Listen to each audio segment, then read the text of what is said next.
If prose dominated the neoclassical period, poetry dominated the Romantic period, which cries for the abolition of slavery, and most writers were influenced by the French Revolution. The Ode to the West by Percy Bysshe Shelley is one of their literary works from the Romantic period. This poem reflects the Romantic period's social, political, and historical background. As a poetry, this poem is full of imagination. The author clearly illustrates the power of nature and how he uses that power to produce a timeless composition. Though this poem does not only describe nature, it also conveys the poet's revolutionary attitude in that he expresses his contempt for any dull convention, authority, or oppression, and wishes to be free like the wind. The west wind, as described in the poem, is a force of nature that has the ability to be both destructive and life-giving.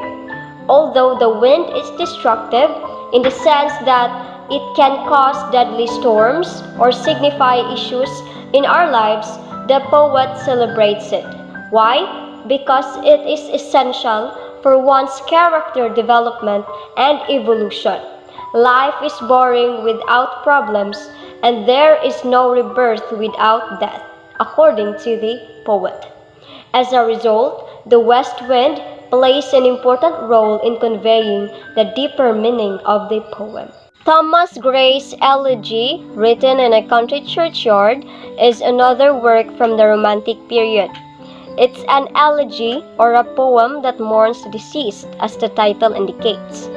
I felt the frigid atmosphere of the environment as I read the poem, which expresses sadness over the death of common men and examines how they should be remembered after their death. The poet also emphasizes the idea that there is no such thing as great or simple people, or rich or poor in death.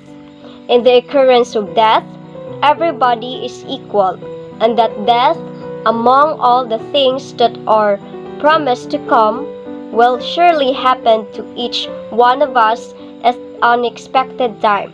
Indeed, this poem is an eye-opener to the readers that as a human being, death is expected and we must accept it wholeheartedly, for it is part of our life. Again, there is no rebirth if there is no death.